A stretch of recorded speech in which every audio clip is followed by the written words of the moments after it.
Hello, greetings to you on this wonderful Saturday afternoon.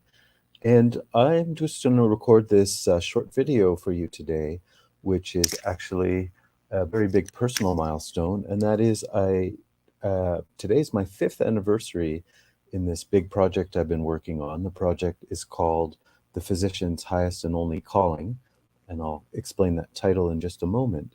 But this idea of an anniversary, what is it an anniversary of? Well, on October the 1st, 2017, I started into this project with the simple goal, um, not easy, but simple, of not letting myself ever miss a day again of studying dynamic science and dynamic philosophy. And and by not missing a day, what I mean is that for now 5 years, I have not spent less than 30 to 60 minutes each and every day studying in this field. And of course, there are days where that's difficult. You know, there are very busy work days and a lot of demands, but this is part of the persistence of this goal is to not let any of those days go by. And in fact, that's where really this started, because it wasn't 5 years ago that I first got interested and started reading philosophy. That's been going on for many, many years for me. But the specific origin of this project was realizing that far too often I was letting the busyness of day-to-day work and the clinic and everything really be an excuse or a barrier to what really should be this goal of not missing a day. So 5 years I haven't missed a day, and I think that amounts to 1,827 days. I'd have to go look at my notes, but I believe that's the right number. So we can call it the 1827 anniversary. 5 years is easier to say, of course. And also in that time now, I've read or studied more deeply 60 books.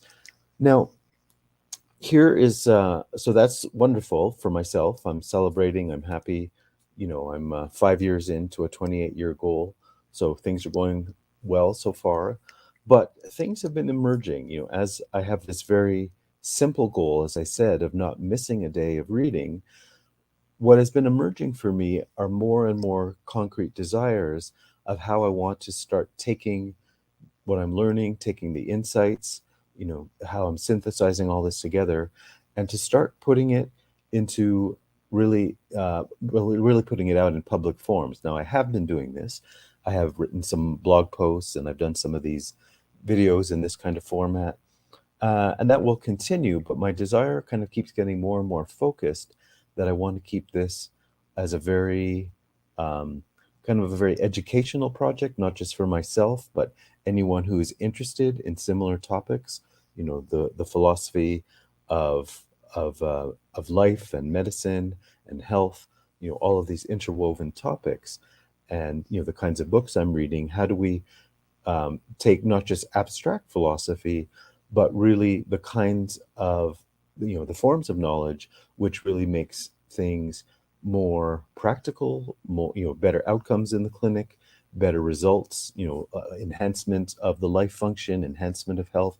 All these what can be very abstract philosophical books that I'm reading, I'm always keeping this as the primary focus, is how does this feed back in to life and reality and getting better outcomes. So anyways, this is the broad project. And if you are in any way involved with Heilkunst or any related field, or you're just simply interested in philosophy and how do we kind of live a better life for ourselves, how do we bring more good into the world, through our hands, through our own actions, and all of this. And actually, a book I've recently started in this study project is kind of shedding more light on what I'm just talking about. And the book is called Riddles of Philosophy by Rudolf Steiner. And I'm just at the in the beginning chapters of it, but it's already shedding light on this kind of idea, which somewhere I think maybe in the introduction or maybe the first chapter, he directly says something to this effect, which is that the the true nature of philosophy, when engaged in correctly, is actually one of the most vital life functions, right? It's like you can say we can't live without food and water and air and all the basics. Well, he's kind of saying in his own way here that just as vital is for us is to engage in this philosophical thinking function.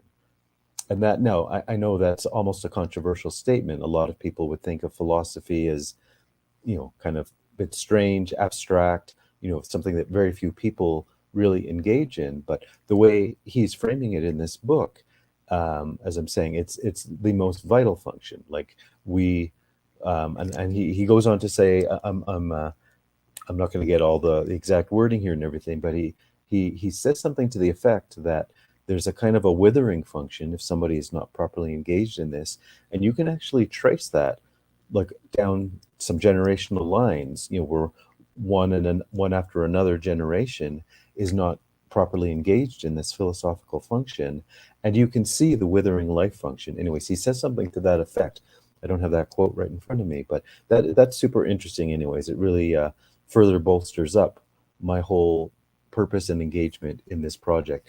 And then he goes on, as this book unfolds, really the central thesis is, so like, speaking of this vital function of philosophy, he engages with this kind of historical review of Western philosophy, up until that time. I mean, that wasn't long ago. He wrote this about just over 100 years ago, so it's still, excuse me, it's still contemporary even today for us, the way he's talking and everything. And what he's getting to in his thesis, as I say, he's doing this historical survey of Western philosophy. And what's really, really interesting in his approach, he's not doing it in the typical way. Usually we would kind of get a history of philosophy with a chapter by chapter, kind of a summary and an outline of the main arguments that different philosophers would make. This philosopher was talking about this, and this one was arguing for that, but then this one disagreed with him. And we kind of get something like that. And so typically, a student of philosophy will come to a book like that, or even they'll just come to the field of philosophy in general in a similar vein. And they're just trying to sort out, almost like watching a sporting event or something. Do I root for this team or do I root for that team? Do I agree with this philosopher or that one? This is where almost, I mean, this isn't explicit in a philosophy program in a university, but it almost becomes like the unwritten goal that you have to kind of find your own identity in terms of which philosopher do you most identify with. Oh, I'm a Kantian, I'm a Hegelian, I'm this, I'm that. And again, like in that sense of encouraging that you're joining into this centuries long debate. Are you like I just related it to a sporting event. Are you rooting for this team or that team? Well, Steiner takes a very different and vitalizing approach in this book, which it's not like that, but he is actually, just by using examples from the history of philosophy and illuminating these different points and everything, actually showing us a much deeper process going on through the history of philosophy, which is really illuminating this ongoing evolution of human consciousness, which is a much kind of bigger topic. It's a vast topic, but just to say that the way he's structured this book, that each chapter, each philosopher, each debate point and everything isn't what he's focusing on, but really this kind of the emergence of different functions in human consciousness as we go through the ages, where simply one philosopher or another kind of came in to play the role of illuminating how that function was kind of being born into human consciousness. So just a quick example, he illuminates how in ancient Greece, really kind of what's considered the beginning of Western philosophy, in our kind of current history, there in ancient Greece, as far as this evolutionary process was concerned, was the birth of the function of thinking for human consciousness. And again, that that's a little bit strange of a thought if you haven't kind of explored this kind of work from Steiner. But what he illuminates was that prior to the ancient Greeks, what thinking was replacing was kind of a more primordial image or mythological kind of consciousness. And of course if you've studied anything like Zeus and the Greek gods and all that kind of literature and mythology and everything, that preceded the function in ancient Greece, where this thinking function that we can relate to now, what we're doing here as we talk and use language with each other and everything. This is a primary example of the thinking function. Anyways, I'm just giving you an example of all this, but the thinking function replaced the ancient picture mythological consciousness. And then following that, more in the medieval times, some of the philosophers he illuminates there, they start to progress that thinking function into what we now recognize very much, again, in our modern kind of consciousness, is this birth of the ego function. The ego function wasn't there in ancient Greece. The thinking function was born, but we had to wait till the medieval philosophers to get this birth of the ego. And then, of course, you fast forward into the 19th century, the 20th century, Freud and all the psychologists. Of course, that ego function gets developed in a very scientific way, philosophical, scientific. But anyways, this is my point. In this book, that I'm still very early in the riddles of philosophy, it's really helping me to further revitalize my engagement in this project by seeing this much bigger picture of what philosophy is, what it is about, what its relationship is to this broader phenomenon of the evolution of human consciousness. So anyways, all that to say, that was kind of a longer summary than I meant to give you, but this book on riddles of philosophy really gets to such a core point for me and this project, The Physician's Highest and Only Calling, as far as not only this vital living function of what philosophy and thinking is for us, but also just to understand that there is kind of a progression to all of it, right? Just like in science, we have the history of science, the history of philosophy, we see these progressions.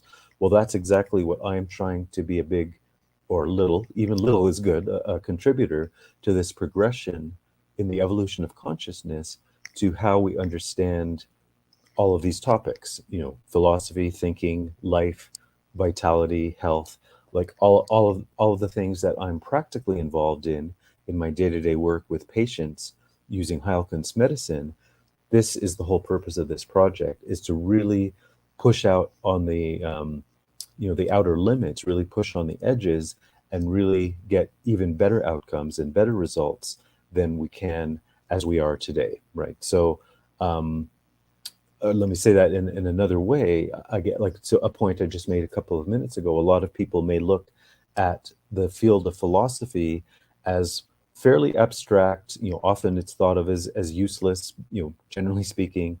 But this is the opposite goal that I have here, is to take the true living, vital essence of philosophy and the method of science and use it to bring even more life and more vitality into myself as an individual, but of course to spread that into my work with all my patients and anyone who is involved with this kind of study, this kind of development of science and philosophy. And one more just general topic, just to tie all of this together. Going back to the beginning again, the whole genesis of this project, this phrase, the physician's highest and only calling, if you're a student of Hahnemann, like me, in his medical system, you'll recognize that is a key phrase that comes right at the beginning of his famous organon, Organon der Heilkunst. And it's right there in the first aphorism. I don't have that up in front of me to read the whole thing, but the first few words of that first aphorism in their English translation is that phrase, the physician's highest and only calling. So now he's using that in a very specific context as he's introducing the topics of the book, and he's starting into the aphorisms. But I've always been struck by that one phrase, and it's become this whole 28-year project for me, which as I say, it's just inspired this ever expanding form of thinking for me, where you take this physician's highest and only calling, and it's everything I've just talked about and so much more, right? This vital function of philosophy. And even if we look at the word calling, like calling is a very individual phenomenon, like we all have some unique calling within us. We of course, we know that phrase, somebody is called to do this or called to do that. Like it's not, unlike philosophy being an abstract useless pursuit. A calling is this very deep drive that comes out of an individual, which is the most vital function for that individual. So whatever my calling is, whatever your calling is, whatever anyone's calling is, this is one of the most essential formulas we can put forward as to what somebody needs to really enhance their health, their vitality, their full engagement with who they are and what as I'm saying these words, it's like the whole idea of a seed being properly cared for, planted in the ground and watered and all of that, and sprouted and grown into its full form of whatever it is. An acorn becoming an oak tree, or the seed of an apple becoming an apple tree. Whatever the particular thing is. Each of us as individuals are very much like that, and through our calling, we can directly start to identify what that seed is for us individually, and what it is we're trying to bring out into the world in its full form. So anyways, that's a very small version of what that phrase is about, the physician's highest and only calling. And this is what I'm celebrating today, is my 5th anniversary into my 28-year project of unfolding this all. And I'll just leave you with, I don't know if this is a thought or a question or just a call to action, but if you in any way are connected to this form of study of dynamic medicine, Heilkunst medicine, the history of philosophy and science as it pertains to life and medicine and all these topics, please jump on in, comment here or contact me in in some form, and we can just continue to grow this conversation. And if I had a drink here, I would toast myself to to many more 5-year chunks of this project, and as I continue to grow through my studies and onward and upward, as they say. So thank you for joining me, and I will see you soon.